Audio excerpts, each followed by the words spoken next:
নিয়ে আমি একদিনের মাথায় আমি রাত 10টা বাজে সেই বাসা ছেড়ে আমি অন্য জায়গায় চলে যেতে হয়েছে।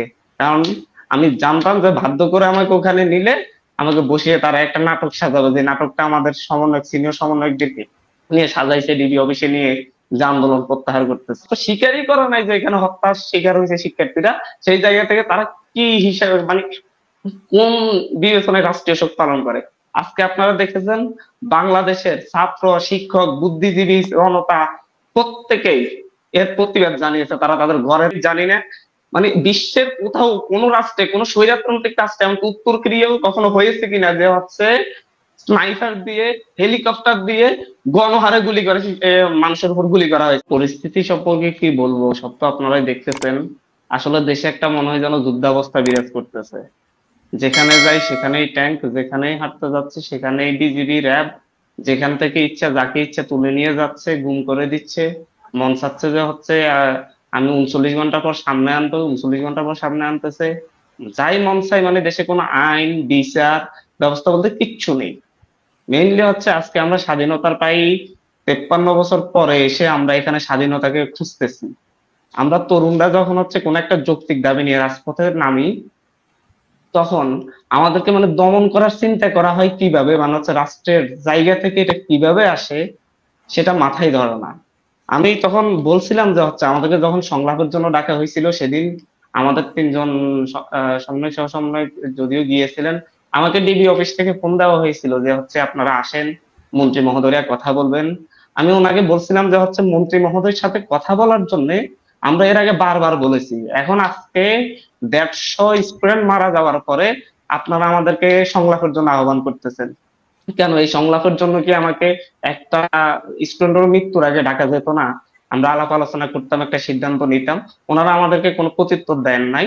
আমরা বলছিলেন যে হচ্ছে তুমি লাইফে সেটেল হওয়ার জন্য যাই কিছু লাগবে সবকিছু পেয়ে যাবে, তুমি যদি আজকে আসো বা ইয়ে করো। আমি জানি না আমাদের যারা গেছে তারা কিন্তু এরকম ফাঁদে করে যান নাই, তাদেরকে বাধ্য করে নেওয়া হয়েছে আমরা যতটুকু পরে জানতে পেরেছি। মানে জোর করে আমাকে পরে ধমক দেওয়া হয়েছে যে আমি যখন এটাকে ডিনাই করছি যে হচ্ছে আমি রক্তের সাথে বেইমানি করবো না, যারা রক্ত জড়িয়েছে তাদের সাথে বসবো না, তখন আমাকে বলছে তোমার লোকেশন আমাদের জানা আছে, আমি আমরা চাইলে তোমার যে কোনো মুহূর্তে নিয়ে আসতে পারি। তখন আমি একদম ক্লিয়ারলি রাত 10টা বাজে তখন প্রায়, আমি তখন হচ্ছে আমার একটা বাসায় ছিলাম। আমি তখন হচ্ছে 90টা বুলেট খেয়েছি, আমার পা থেকে একদম পায়ের কোমর থেকে শুরু করে হাঁটু পর্যন্ত সর্রাগুলি যেটাকে বলে, মানে সরি হাঁটু না, একদম পায়ের নিচ পর্যন্ত সর্রাগুলি 90টা গুণে, একসাথে 90টা গুণা হয়েছে। তো এই 90টা বুলেট নিয়ে আমি একদিনের মাথায় আমি রাত 10টা বাজে সেই বাসা ছেড়ে আমি অন্য জায়গায় চলে যেতে হয়েছে। কারণ আমি জানতাম যে বাধ্য করে আমাকে ওখানে নিলে আমাকে বসিয়ে তারা একটা নাটক সাজাবে, যে নাটকটা আমাদের সমন্বয়ক সিনিয়র সমন্বয়কদেরকে নিয়ে সাজাইছে ডিবি অফিসে নিয়ে, যে আন্দোলন প্রত্যাহার করতেছি। আর এরপরে হচ্ছে দেশের এখন যে পরিস্থিতি, আমরা আজকে পত্রিকায় দেখলাম যে হচ্ছে প্রায় 2,13,000 জনের বিরুদ্ধে ঢাকা শহরেই মামলা হয়েছে। মানে যাকে ইচ্ছা তাকে আপনি ধরে নিয়ে যেতে পারবেন। স্টুডেন্ট প্রত্যেকটা বাসায় গিয়ে খোঁজা হচ্ছে স্টুডেন্ট আছে কিনা। বাংলাদেশে এখন শিক্ষার্থী হওয়াটাই মনে হয় যেন অপরাধ। মানে বিষয়টা এমন পর্যায়ে, আমি জানি না 69-এর গণ অভ্যুত্থান দেখেছেন হয়তো, আমার এখানে যারা এসেছেন 69-এর গণ অভ্যুত্থানে এত মানুষ মারা গিয়েছে কিনা আমি জানি না, 52 ভাষা আন্দোলনে এতজন শিক্ষার্থীকে হত্যা করা হয়েছে কিনা আমি জানি না। তারপরও নির্লজ্জের মতো সরকারের উচ্চ পর্যায় থেকে, স্বরাষ্ট্রমন্ত্রী থেকে, আইনমন্ত্রী থেকে, মানে স্বরাষ্ট্রমন্ত্রীর ন্যূনতম লজ্জা নেই। আমি যেটা বলবো ন্যূনতম তার মধ্যে মানে হচ্ছে অপরাধ বোধ নেই। তারা এখন মানে হচ্ছে আবার যে শিক্ষার্থীদেরকে হত্যা করা হয়েছে, সেই যে শিক্ষার্থীরা তাদের সহযোদ্ধাদের সাথে সহপাঠীদের সাথে রাস্তায় নেমেছে, যে অধিকারের জন্য নেমেছে, সেই শহীদদের সহযোদ্ধাদেরকে সহপাঠীদেরকে গণহারে গ্রেপ্তার করে, যাকে যেখানে ইচ্ছা মানে হচ্ছে গুম করে, যেভাবে ইচ্ছা সেভাবে আটকে রেখে ওনারা রাষ্ট্রীয় শোক পালন করতেছেন। মানে হচ্ছে এটা কোন ধরনের শোক, রাষ্ট্রীয় শোক ছিল আজকে? মানে হচ্ছে একটা তামাশা ছাড়া আর কিছুই নয়। রাষ্ট্র কি স্বীকার করছে যে বাংলাদেশে একটা গণহত্যা হয়েছে? রাষ্ট্র কি স্বীকার করছে যে হচ্ছে বাংলাদেশে পুলিশ র্যাব বিজিবি ক্র্যাকডাউন চালিয়েছে? রাষ্ট্র স্বীকারই করা নাই যে এখানে হত্যার শিকার হয়েছে শিক্ষার্থীরা। সেই জায়গা থেকে তারা কি হিসাবে মানে কোন বিবেচনায় রাষ্ট্রীয় শোক পালন করে? আজকে আপনারা দেখেছেন বাংলাদেশের ছাত্র, শিক্ষক, বুদ্ধিজীবী জনতা প্রত্যেকেই এর প্রতিবাদ জানিয়েছে। তারা তাদের ঘরে থেকে পুরো আমি আজকে চ্যানেল 24 দেখলাম, আমি বিভিন্ন পত্রিকায় দেখলাম যে হচ্ছে রক্তের রং লালে, রক্তে লাল ফেসবুক ফুল, এটাই দেখা গেছে। তো বাংলাদেশের মানুষ প্রতিবাদ জানাচ্ছে। আমরা আসলে একটা বিষয় মনে করি যে সরকারকে যদি হচ্ছে এখান থেকে যদি সরকার যদি এই আন্দোলনকে প্রত্যাহার করার কথা বলে, আমরা একটা দাবিতে ছিলাম, আমাদের সেই দাবিটাও পূরণ হয়নি। আপনারা দেখেন মানে কি রকমের প্রহসন করা হচ্ছে শিক্ষার্থীদের সাথে। আমরা এক দফা দাবিতে আন্দোলন করতেছিলাম, আমাদের দাবি ছিল হচ্ছে কোটা কথা নিয়ে যে বারবার প্রজ্ঞাপন পরিপত্র খেলা হচ্ছে, ছাত্রদেরকে বারবার রাজপথে নামানো হচ্ছে, সেটা থেকে বের করে আনার জন্য শিক্ষার্থীরা সহ সাধারণ শিক্ষার্থী, মুক্তিযোদ্ধা যত ধরনের স্টেক হোল্ডার আছে, বুদ্ধিজীবী সহ শিক্ষক সহ প্রত্যেককে নিয়ে একটা কমিশন গঠন করে আলাপ আলোচনার মাধ্যমে একটা কমিশনের রিপোর্ট অনুযায়ী যেন একটা সংসদে আইন পাস করে ওটাকে একটা পর্যায়ে মানে স্থায়ী সমাধান করা হয়। আমরা এরকম দাবি করেছিলাম, মানে আমাদের এক দফা দাবি এটাই ছিল। কিন্তু তারা আমাদের সেই দাবির প্রতি কোনো কর্ণপাত করে নাই। তারা 2018 সালের আগের মাথায় যে আমি রাগের মাথায় কোটা বাতিল করে দিয়েছিলাম, এখন আবার ক্ষোভে উনি কোটাকে 7% নিয়ে আসেন, পরিপত্র জারি করে। কোনো স্থায়ী সমাধান না, যে কোনো সময় মন চাইবে 7% আবার 70% করে ফেলতে পারবে।